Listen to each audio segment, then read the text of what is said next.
In this installment of the extended forecast, I sit down with Ian Park, a member of the hurricane hunters out of Biloxi, Mississippi. Ian graduated from the US Naval Academy in 2012. He was a helicopter pilot with the Navy for nearly a decade, before becoming a 53rd Weather Reconnaissance Squadron weather officer in early 2023. Entering his third year with the famous group of meteorologists, Ian has details on their preparations heading into this hurricane season, how the group is equipped to fly into powerful storms, and the importance of their work. It's a chat which will take you right into the heart of the storm. Join us for the exhilarating conversation. Thank you, Ian, for taking the time to join me today. I want to start off talking about the really cool part of your job, flying into hurricanes and all that entails. But first of all, we are now just over 2 months until the official start of hurricane season on June 1st. Is there anything being done now to prepare for flying into storms, or is that more of a closer to time type of thing? Yeah, so we're just now entering like the, I guess the refit period of our year. So we just wrapped up winter storm missions pretty much in March. And so over the next 2 months, we're recalling our instruments. We're kind of getting ourselves geared up for that NHOP hurricane season. One of the big things we have going on is we have SMRF calibrations, our step frequency microwave radiometers, and we got to calibrate those yearly. So we have like 17 pods that need to be calibrated each year. So we're kind of running through that. We're doing flights, every day, getting those cals going on. Outside of that, we're like updating our SOPs. We're meeting with researchers and ops specialists at NHC, refining our SOPs for the hurricane season to make sure that we have all of our ducks in a row before that June 1st start date. So that's kind of what we're doing for the March, April, May timeframe to get ready for that hurricane season.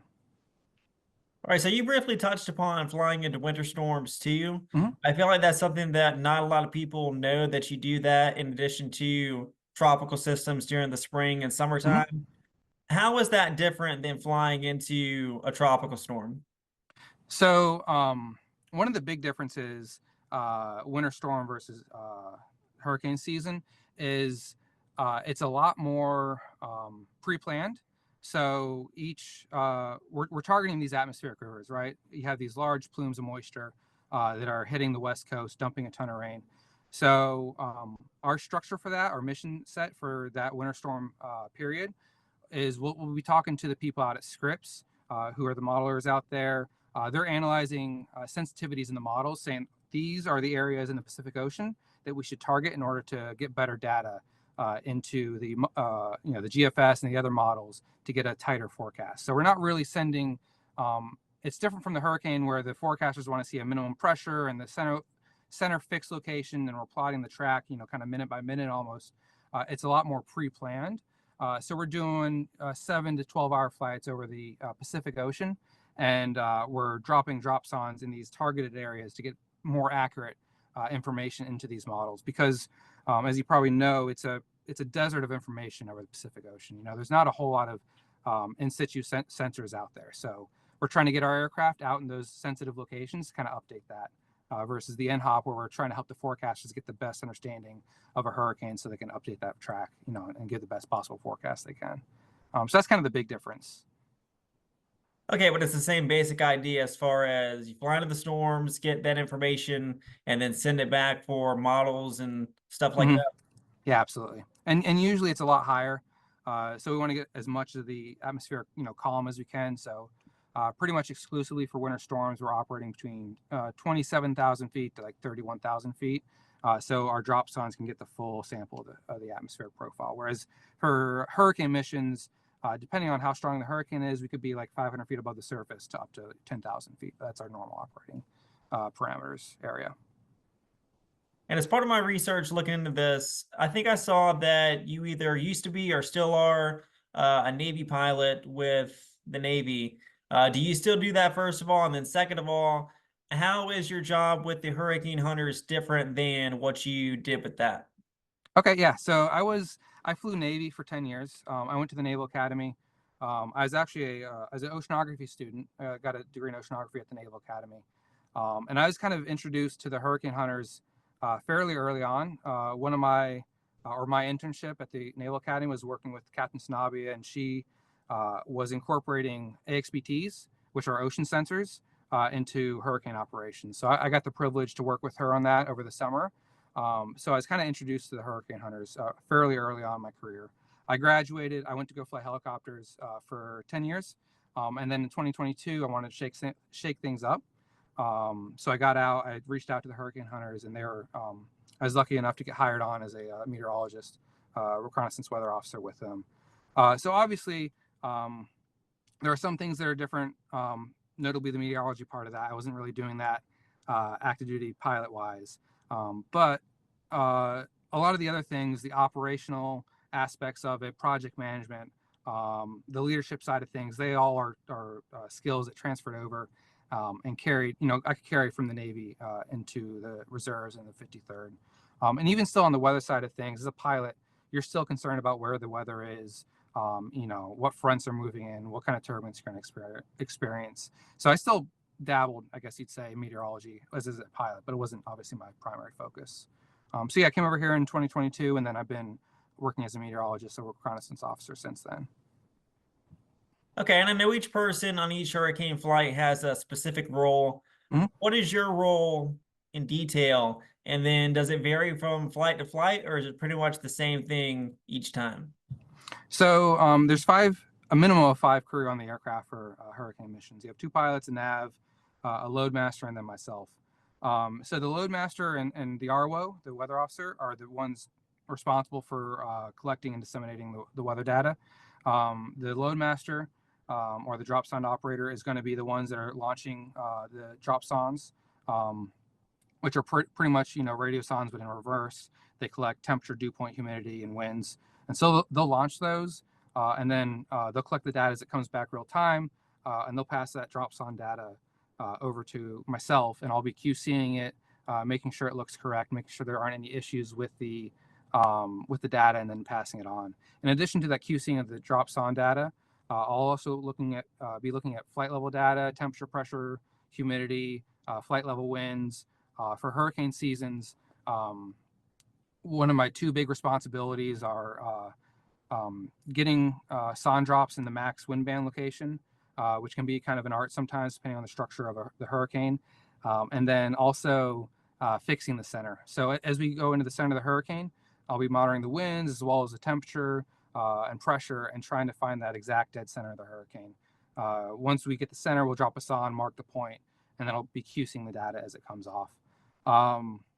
So that's kind of my role in the hurricane environment.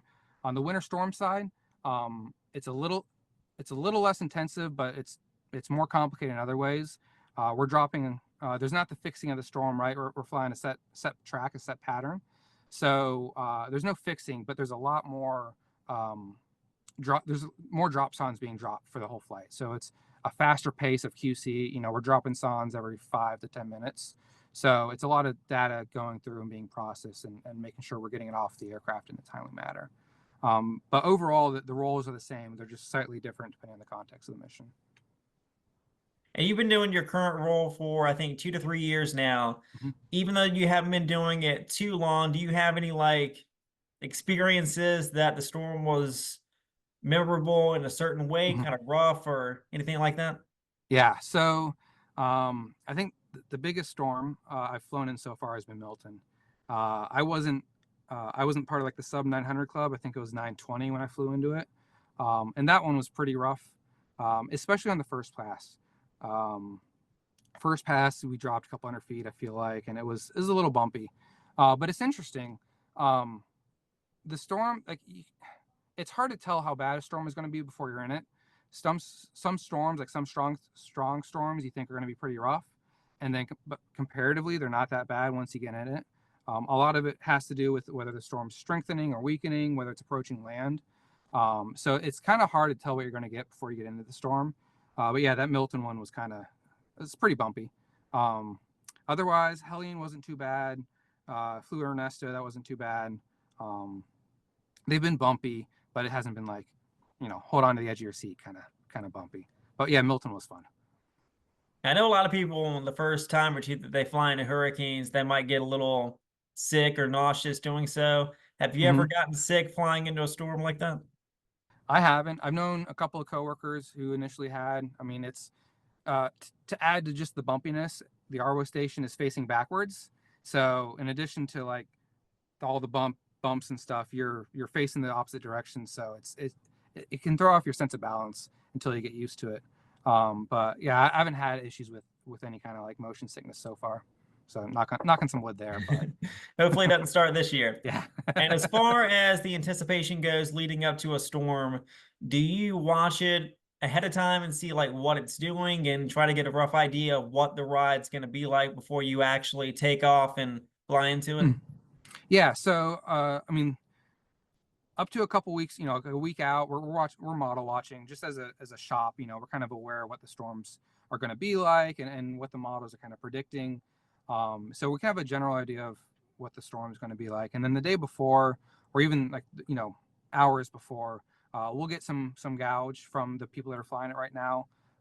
We're talking real time. We have coordinators that are talking real time to the aircraft, so we can kind of get like a sense of what the hurricane is doing at that time. We're getting kind of up-to-date information about what the storm is kind of throwing at us. But yeah, in general, we're model watching, kind of getting a sense of what the storm's doing. Okay, and I know there's two different organizations that fly into hurricanes. Your group there in Mississippi, also one I think in Florida. How do they differ, or do you work together to kind of have the same mission? Yeah, so we kind of share different aspects of the same mission. There's the 53rd, which I'm part of, and we're in Keesler. And then there's the NOAA AOC, which are the NOAA Hurricane Hunters. So we fly C-130s, and we have 10 C-130s in our squadron. NOAA flies P-3s, and they have 2. So we're kind of considered the operational side of hurricane observation. And then NOAA is considered kind of the research side. However, NOAA can absolutely fill in for us. And indeed they do. They cover missions when we can't offer aircraft. We provide a lot of the same information. NOAA provides a bit more because they're considered more research type aircraft. So they're onboarding new sensors, testing out equipment, seeing what works and what doesn't work. Because ideally we are like a research to ops cooperation. So NOAA will test instruments out, and then based on their tests and their experiences, that drives our acquisition of sensors and really pushes in the direction of what the forecasters need. But as far as like mission profiles, we do the exact same thing. NOAA P-3s fly into hurricanes just the same as Air Force C-130s, doing the same kind of profiles. When you're going to fly into a storm, if there's like importance of having several days in a row of information, do you all trade off teams, or how does that work as far as getting downtime in between going through the storm? So it depends on where it is. So for instance, we will deploy out to the Caribbean sometimes. If there's a storm, east of the Caribbean, Windward Islands, we'll send jets out to various islands in the Caribbean. And when we do that, we essentially deploy as a crew. So, our crew of 5 to 7 people will go down there, and that'll be the crew we're flying with for the whole week. So, and it's a pretty constant rotation, so there's pretty much 3 crews, sometimes 4, but we're always going to be with that same crew. And it's pretty much, we'll fly a 10 to 12 hour mission. We'll have 18 hours down, and then we'll fly another 10 to 12 hour mission. And that'll continue until the hurricane has passed us and it's moved up closer to the States. When we're flying out of Keesler, home field, it's a little more of, we'll put on the crew who's available. And because we have more people, in the squadron available shoreside, we can kind of be a little more flexible on our crews. But when we're deployed, we're pretty much the crew we deploy with is the crew we fly with. And are you in communication with people back there in Biloxi during the mission, or do you communicate with the National Hurricane Center and whoever else is actually getting this information? So we are talking off the aircraft real time. Usually not voice comms. Usually it is like a SATCOM text message kind of thing. And our primary point of contact for like talking to the Hurricane Center is through CARCA, which is a division inside the NHC. And so we'll be talking to them, and they're going to kind of be our go-between between what we're seeing on the aircraft and what the forecasters want, or any questions the forecasters have. So we're communicating to CARCA, what we're seeing, any changes in the storm. Hey, we're seeing potential eyewall replacement cycle going on. We just did our last pass. The center's not super well stacked. It's a little messy.